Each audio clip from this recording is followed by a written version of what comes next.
Cici dari Prodi Ilmu Komunikasi semester 2. Aku Melisa dari Prodi Ilmu Komunikasi semester 2. Perkenalkan, nama saya Sagra Divaka. Saya Agi Marjantino. Apa yang kamu ketahui tentang circle pertemanan? Yang saya ketahui tentang circle pertemanan itu kayak segerombol. Yang saya ketahui tentang circle pertemanan itu kayak sekelompok orang yang satu frekuensi dan satu pemikiran.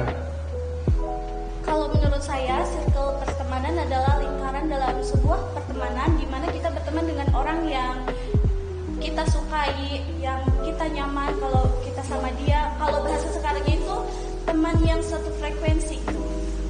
Ya itulah mungkin punya kecocokan tersendiri, jadi semua orang nggak bisa cocok sama kita, yang cocok yaitu jadi circle kita. Lanjut pertanyaan selanjutnya, yaitu dari pandangan kamu circle itu terbentuk karena apa?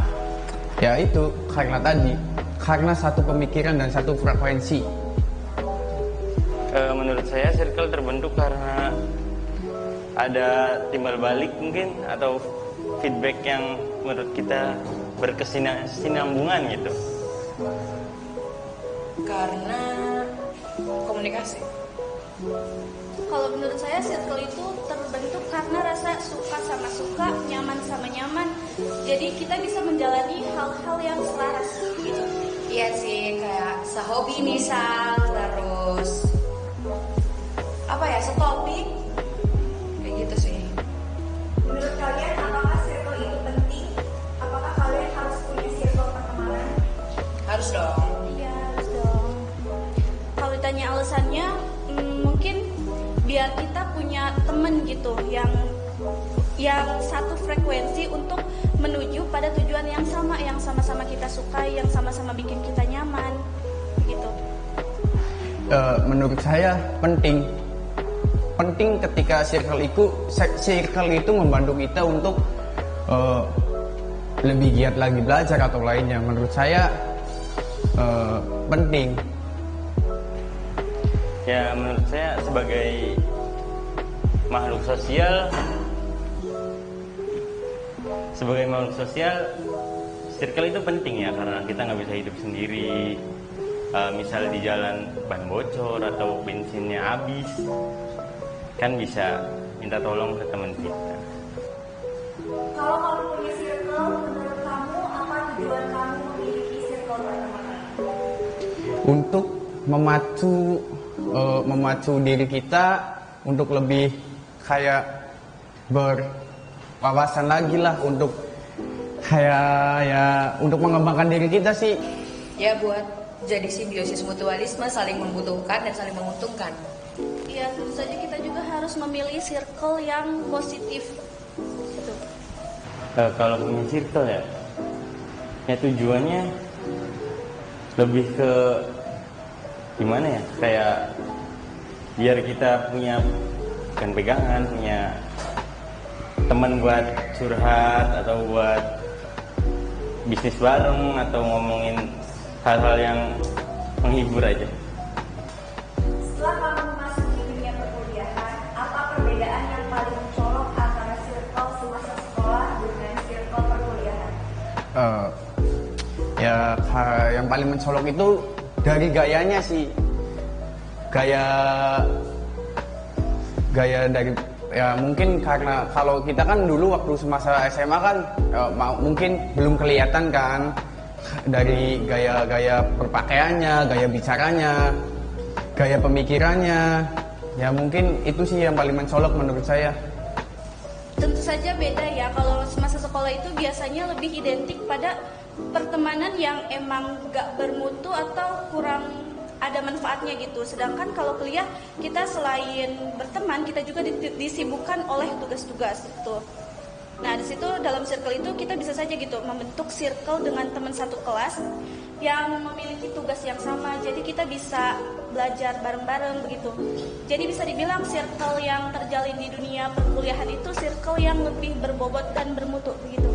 Menurut aku sih sama aja, tergantung kepribadiannya masing-masing orang juga, dan kita harus pintar memilih dan memilah.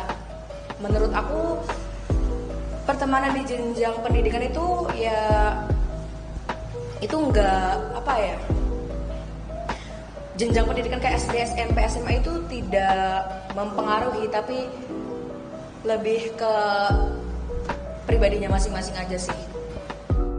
Oh, tentu beda. Kalau SMA kan kita tuh kadang sama rata tuh, mau yang pendiam, mau yang galak, mau yang polos, semuanya main bareng semua.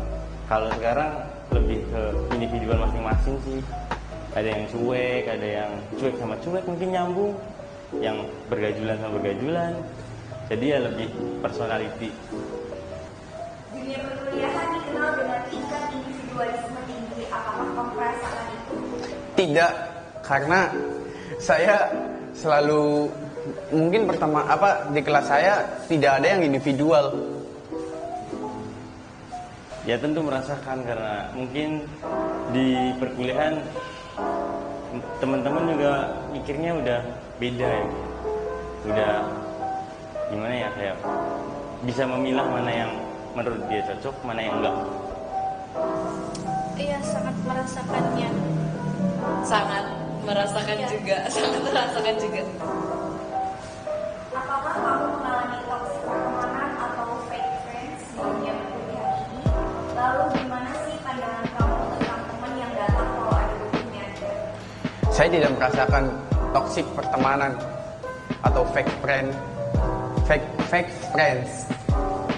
Lalu tanggapan saya tentang mengenai teman yang datang ada maunya aja, mungkin gimana sih ya, kayak gimana sih, cuman kayak datang karena ada butuhnya aja, kayak semut nyari gula, udah gitu.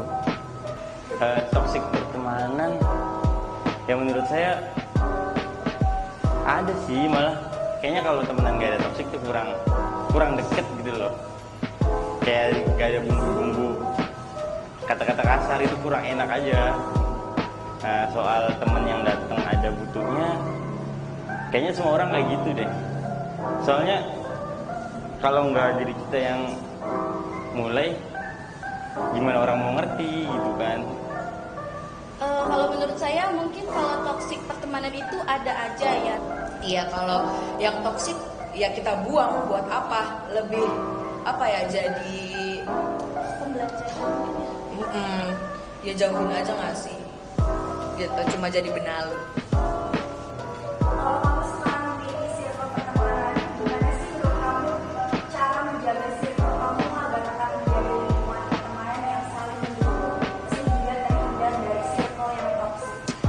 Ya, agar circle pertemanan ini tetap kompak kan, ya sering-sering lah nongkrong, terus ngobrol bareng gitu kan, supaya tidak merasakan kecurigaan atau apalah itu. Jadi menurut aku sih lebih ke saling jujur-jujuran. Terus kalau ada salah ya koreksi ke orangnya langsung, jangan ngomong di belakang gitu loh. Ya, aku setuju sih sama pendapat Eci gitu ya. Dan sekarang ini udah nggak zaman nggak sih kalau kita udah kuliah dan kita nemuin teman-teman yang kalau ada apa-apa itu nyindir lewat sosial media tuh kan, masih kan ya? Banyak sih. Lebih banyak komunikasi aja kan, kadang temen juga nggak di sini terus ya kan, sekarang ada media bisa diperbaikin komunikasinya gitu. Gimana pesan kamu mengenai pertemanan dalam dunia perkuliahan? Kesan saya pertemanan dalam kuliahan itu ya istimewa, karena kita kan dulunya kayak pemikirannya tuh lebih tinggi, lebih dewasa gitu. Ya udah. Ya ada yang baik dan ada yang buruk. Yang buruk kita buang, yang baik kita ambil. Iya, yang buruk kayaknya cukup dijadiin pelajaran aja ya, nggak terlalu diambil pusing juga. Pesan saya, pilihlah teman yang menurut kalian bisa diandalkan dan pas pada pada diri Anda sendiri yang seret di hati. Sebagai penutup, boleh dong kasih pesan dan saran untuk teman-teman yang menonton tentang pertemanan yang toksik dan menjaga lingkungan pertemanan agar selalu positif. Untuk teman-teman yang sudah menonton video ini, Keep being an elegant human. Jadi kita jadi pribadi yang elegan aja gitu. Jangan terlalu, kalau kita punya masalah, jangan terlalu dibesar-besar karena kan kita juga sudah dewasa. Betul. Jangan membesarkan masalah yang kecil. Betul. Jagalah yang sudah ada, pertahankan yang sudah bareng-bareng kita jalani, dan tetap bangun komunikasi yang baik. Itu aja sih.